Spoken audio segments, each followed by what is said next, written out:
There is an old maritime saying, "Below us is a kilometre of water, above us is a kilometre to the sky, and thousands of kilometres to help." Nowhere else do you feel as small and insignificant as in the middle of the Pacific Ocean. I am Liam Evans, third mate on a container ship. Our work is monotonous. For weeks on end, all we see is blue water stretching to the horizon and the steel deck beneath our feet. We transport thousands of containers from California to Japan. It's boring, predictable, and safe. At least that's what I thought until last summer. It was a calm, clear day.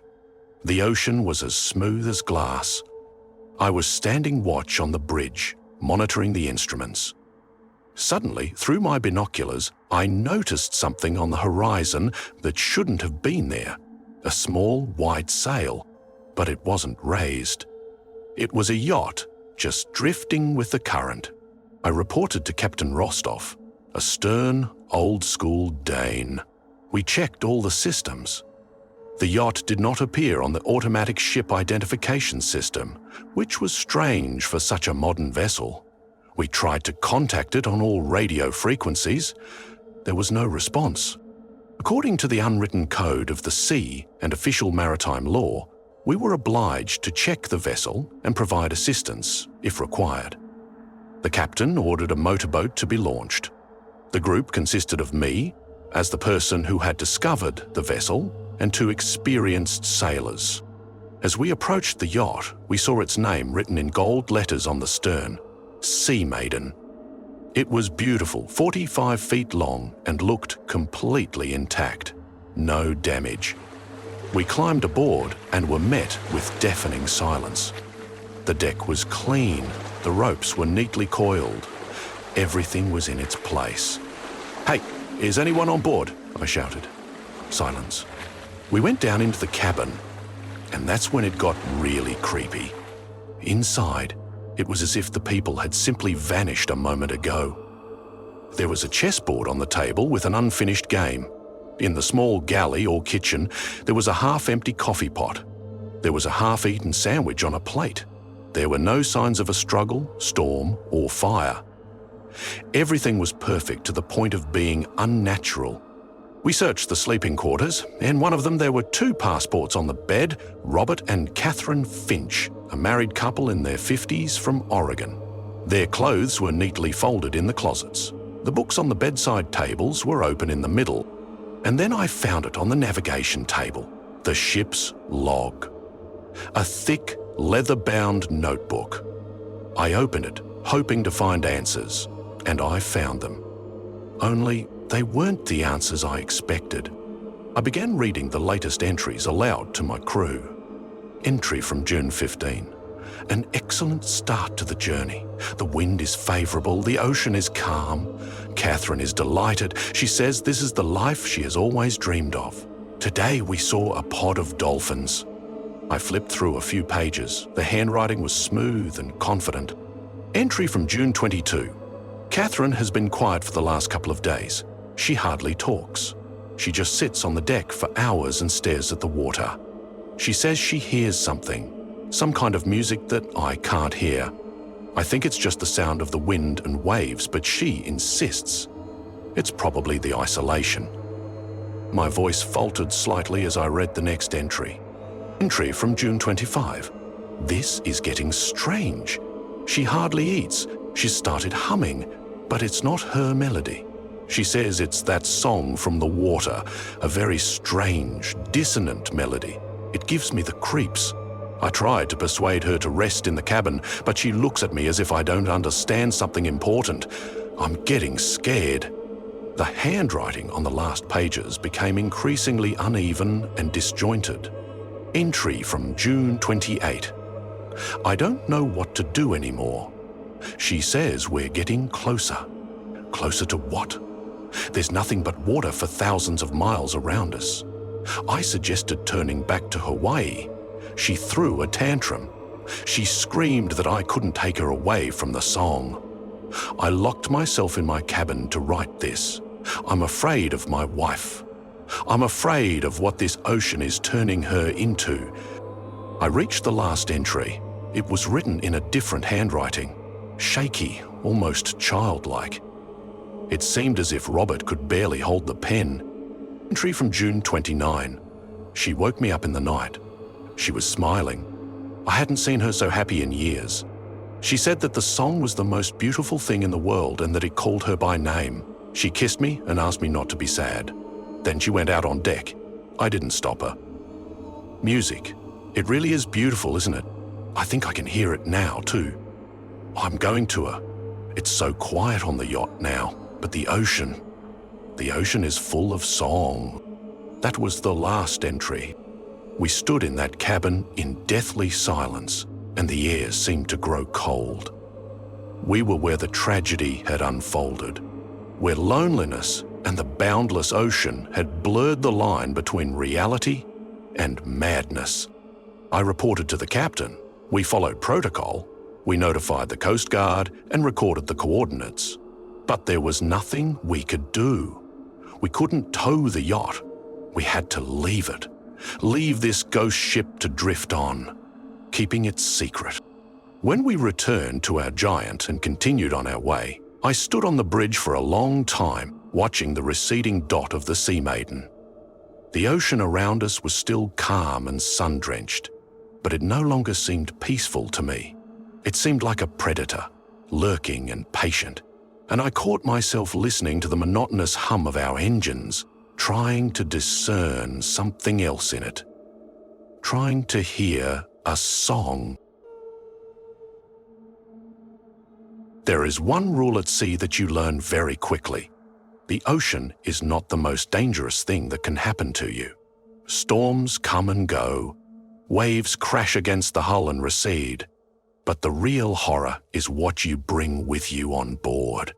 The horror you lock away with you in this still box for thousands of miles around. My name is Leo. I am the senior sailor on the bulk carrier Zvezda Orion. We are a floating warehouse the size of 3 football fields. Our job is to transport bulk cargo. Coal, ore, grain. This time we were carrying 60,000 tons of wheat from the port of Singapore to Rotterdam. The voyage is long and monotonous.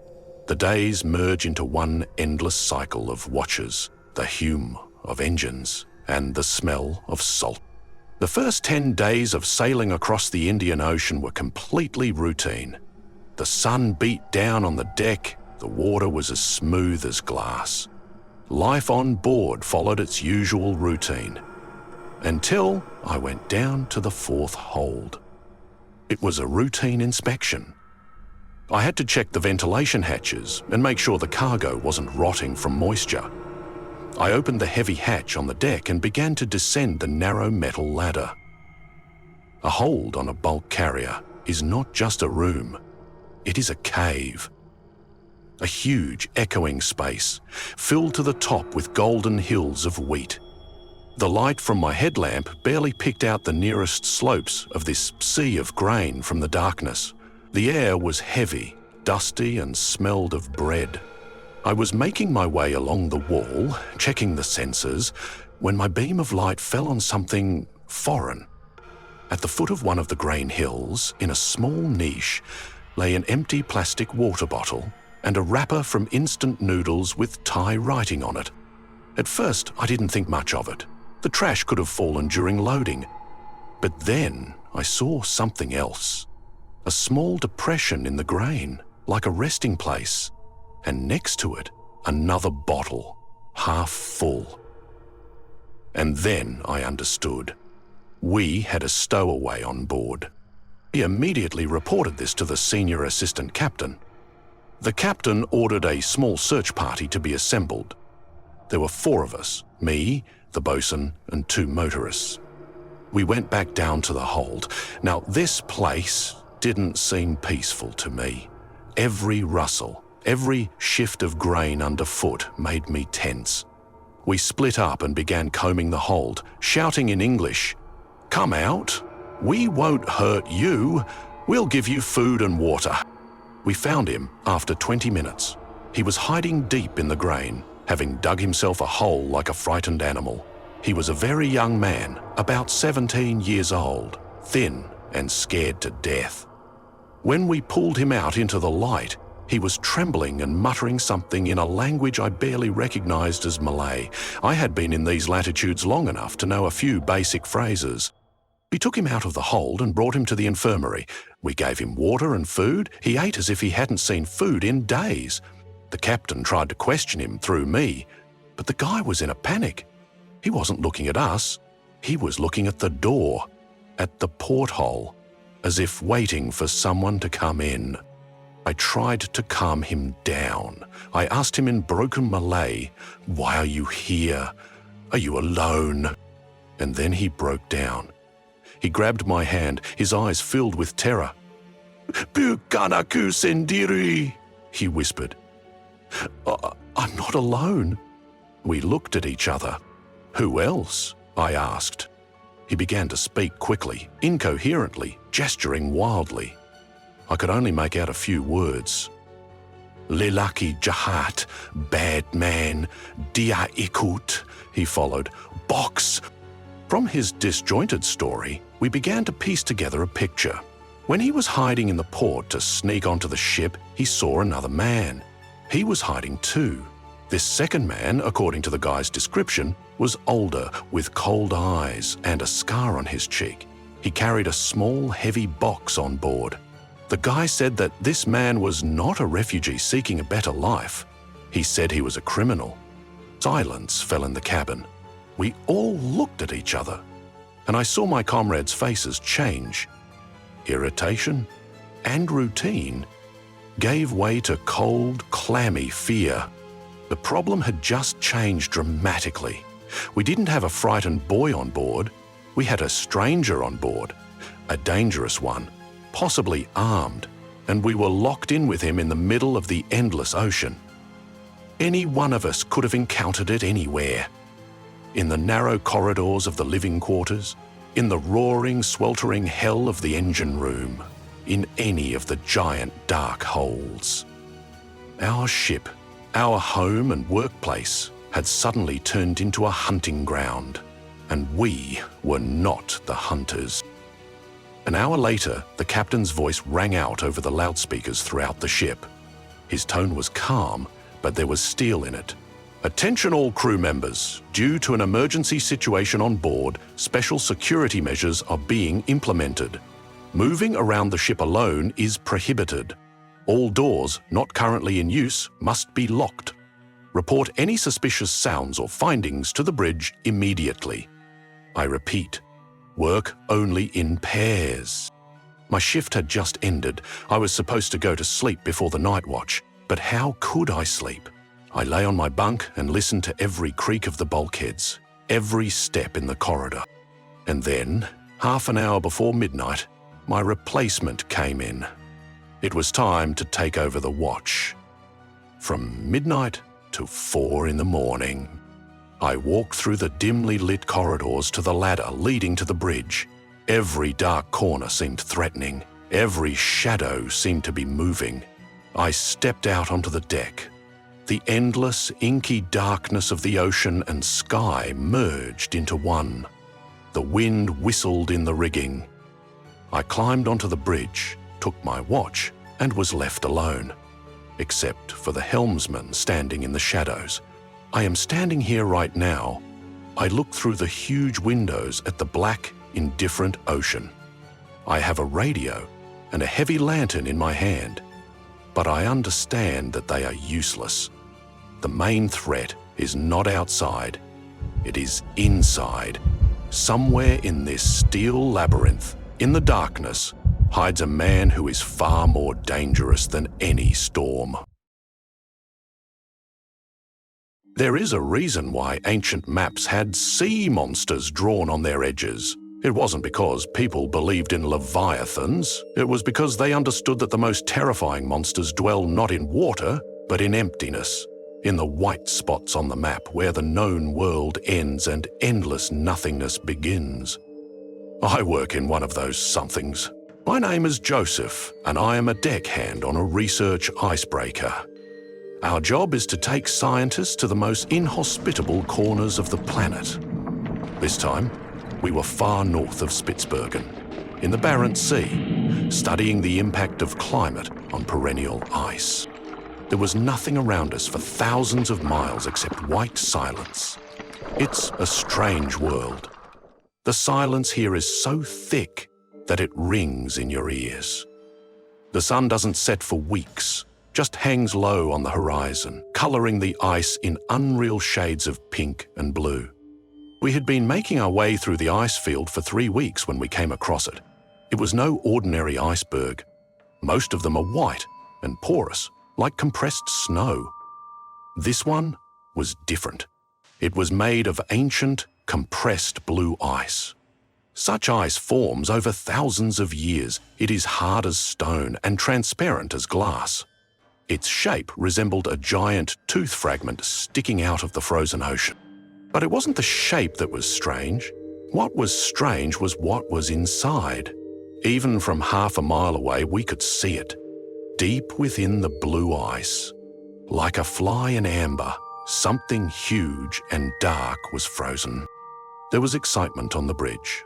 Dr. R.S. Thorne, our lead glaciologist, was thrilled.